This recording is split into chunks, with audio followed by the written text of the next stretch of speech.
is my second long video that I'm shooting. I actually shot another video, but accidentally the mic was off, so I had to, and I did not even check that until I sat down to edit the video.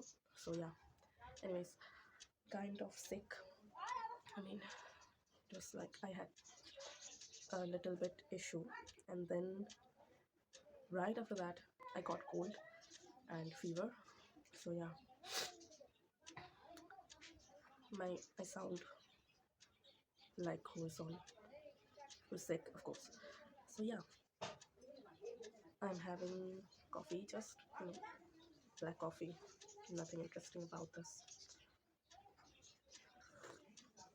I have like 2 cups of coffee every day, not more than that, and sometimes just 1 cup right after waking up, because it helps me with my, of course, waking up and other things too. And I actually don't have any specific thing that I want to talk about in this video. I'm just going to do some, random talking about some stuffs that I'm doing recently, some of my current reads and all. Okay, so yeah. So currently I am reading like 3 books. Okay, um, they are, first I have this, The Meal on the Floors by George Eliot, and she is a great writer, of course, authoress. She drew on her own anguished childhood when she depicted the stormy relationship between Maggie and Tom Tolliver. So Maggie is often tormented battle to do her duty and belong on the one hand and to be herself, wild and natural on the other, propels her from one crisis to another. As the Tolliver fortunes decline and fall, the rift between Maggie and her family becomes almost irreconcilable. I don't know the pronunciation, but Maggie's biggest mistake of all is to fall in love with Stephen Guest, who's engaged to another woman.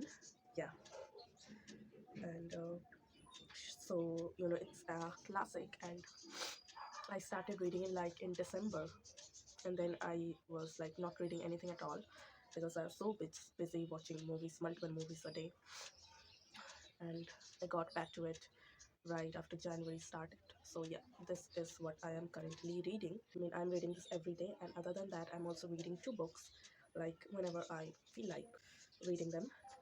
And I am also reading The Myth of Sisyphus by Albert Camus. I'm rereading it, and it's for my literature study. Yeah, I'm studying it currently. I actually did study it before, but I'm, in my own way, I'm trying to really read critically, think critically, and just, as I'm trying to be a writer, so I am doing a once a week study literature thing. Many of you know about this book. It's a crucial exposition of existential thought influenced by works such as Don Juan, the novels of Franz Kafka, and the essay presents a meditation on suicide, the question of living or not living in a universe devoid of order or meaning. So that's the theme of this is an essay, and I'm also started reading just this book. It's about the World War II. The name is World War II: Myths and the Realities by Oleg Rechsky. I don't know the pronunciation. Okay, so he's a Russian writer, and it's translated from Russian to English. I actually got a hold of this book from bookstall. It sells secondhand books, so I got it from there, and I also got 2 other books from that stall. This classic by Jane Austen. It's Mansfield Park. It's about this girl. There, the growing up of her. We get to see that in this book, and I haven't yet read that, but I just googled what this book is about. See, she navigates love, rivalry, and other things you encounter when you grow up. Yeah, so it's one of Jane Austen's serious work. Yeah, I love the color of this book because it's my favorite color. You can look at my nail polish, it's also the same color. Yeah, and the other book, I already actually I wanted to read this for such a long time. Animal Farm by George Orwell. I already read his 1984, so I saw this book and I thought like let's just get it. Okay, so I also got this. So I got these three books from the second-hand bookstore. I actually had a great day that day. I went out with one of my school friends. She also picked up two other books. Yeah, and she's into history, so she picked up two books about history.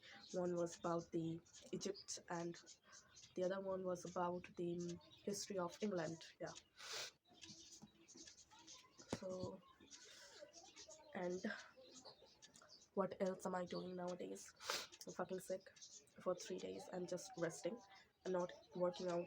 I, I'm not working out properly for like months.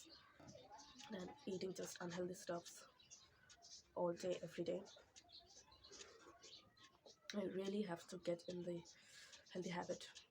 I will, as soon as I get well, I will literally, yeah, do that. So one of my New Year resolutions is to watch a movie a day, at least try to watch a movie a day. And I think I'm doing it properly pretty well because I only miss like 1 or 2 days a week. Like when I'm too busy with my other stuffs, when I have backlogs and stuffs, I skip the movie. And yesterday I watched you know the Grand Budapest Hotel. Yeah, I've never watched it before, and that was such a beautiful movie. Everything about that movie was great, and the best scene I think was, you know, he's like, did he just throw my cat out the window? It was so funny, and I had this, problem in my back, and I every time I laughed too hard or snitched and all, it hurt so it hurt so bad. But at that scene I cracked multiple times. I was like crying and laughing at the same time. I mean, it was a great watch. Yeah, and I'm looking forward to watch more of Wes Anderson's movies. Yeah, I think I would watch The French Dispatch this week. And today I'm thinking about watching Phantom Thread. Yeah, Daniel Day Lewis. I'm very excited for that movie. I will shoot a video reel on After Hours by Martin Scorsese, and I will talk about how that movie is not known to most of us, and it demands more recognition because it's such a great movie, right? And Martin Scorsese just presents this great sense of humor with comedy, with this thrilling dark thriller, and it was such a great. I mean, I watched it last year, and I also watched it like some days ago, few days ago, because it's one of my favorite movies. As I'm interested in movies, specifically the writing, the performance, acting. So I'm also doing like a 1 day film study. So After Hour is the topic of the month for that. Yeah, I have some great plans for 2026, and I'm really looking forward to each and every day that is coming towards me, because I think I feel like this year is going to be good for not only me but for everybody else. And I really wish you a happy new year, and I wish that you get to do most of your you know you get to hit most of your goals for this year. Because I'm saying most because we can't do that, hit all the goals, even if we like try our best. But I hope that you do so if you can. And yeah, happy new year.